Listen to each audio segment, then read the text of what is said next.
Four climate scientists, at different stages in their lives and careers, reveal the burden of knowing what predicted climate changes will bring.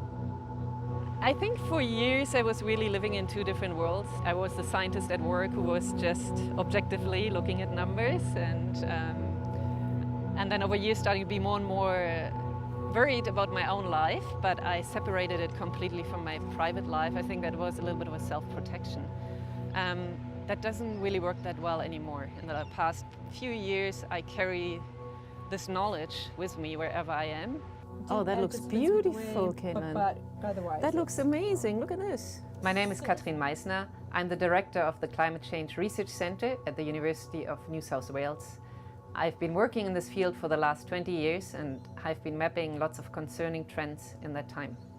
Many people do not really understand how big a threat climate change is to humanity. The changes that we see right now are much faster than anything we have seen in the climate history. And that concerns me because it means that ecosystems might not be able to adapt. It's going to be dramatic. It's going to be very dramatic. I think one day in the last heat wave, I measured 45 degrees outside in the shade on our front patio, and it was 39 on the inside. I was sleeping with wet towels on my legs to keep cool. So I'm Sarah Perkins-Kirkpatrick, and I'm a research fellow at the University of New South Wales. And what I look at is heat waves, so how they've changed, why they've changed, what their changes will be in the future, how we measure them, and the role of climate change behind the heat waves. I had conversations with my husband as these heat waves were occurring in the summer, going, are we doing the right thing? Is it right to bring kids into this world? With me knowing how bad it's going to be. There is so much wrong with climate change and there's so many impacts that we're already locked into that I can't change, that no one can really change. It's going to be bad. And it's almost, why would you inflict that on someone? Okay, so that's where it's going to go.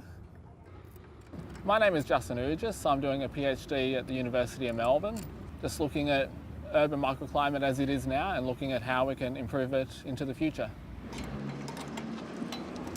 We need to be able to plan our cities better, need to be able to design them better, keeping in mind what's coming, keeping in mind these temperatures that are getting into the 50s in Melbourne. And often I can't believe that I'm saying that, but the computer models or the research is telling us this is what's coming. Yeah, it's tragic. Whenever I talk to my wife about heat waves, she gets scared of them. And unfortunately, I can't really give her any good news.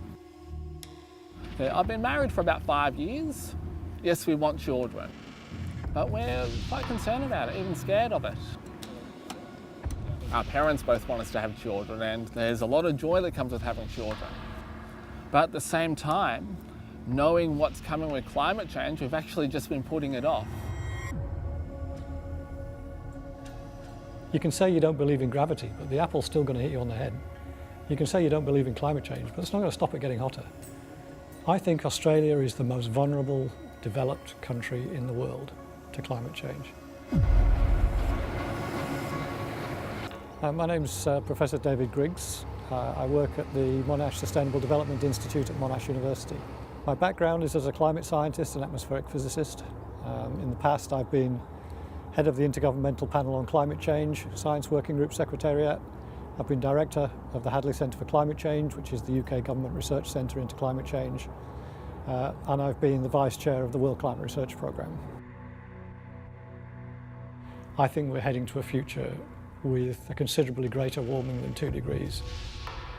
And when the world doesn't do something about it, that brings a whole range of emotions into play. I mean, depression is clearly something. You know, you get days when you are down because you just, what you know and what you can see coming is not good. For people living in Australia, it means that a lot of people will suffer and a lot of people will die. The problem is nobody's death certificate will say this person died of climate change. They will say they died of heat stress or cardiac arrest or they died in a bushfire. Climate scientists are under a lot of scrutiny.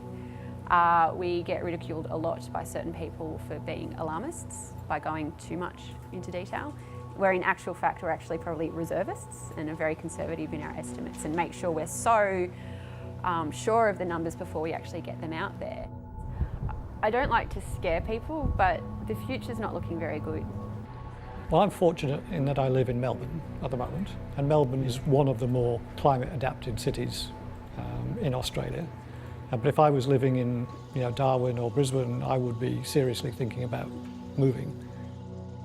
One of the important things about climate change, when you think of it in the context of sustainable development.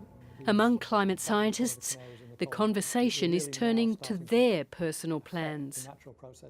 We'll talk about where we're planning to retire to or where we're planning to move to and how we're planning to safeguard our families in the future. And the consensus seems to be Tasmania. Tassie, because it's the furthest south, it's the coolest. We have thrown up the idea and potentially if the opportunities came up moving to somewhere like Canberra. So it's a city, it's got good infrastructure, got good employment opportunities. Yes, it gets warm there and yes, it's a dry climate, but the temperature doesn't get as hot as Sydney. Their nighttime temperatures are a lot cooler. And you can cope with extreme heat much better if you've got cooler nighttime temperatures to sleep.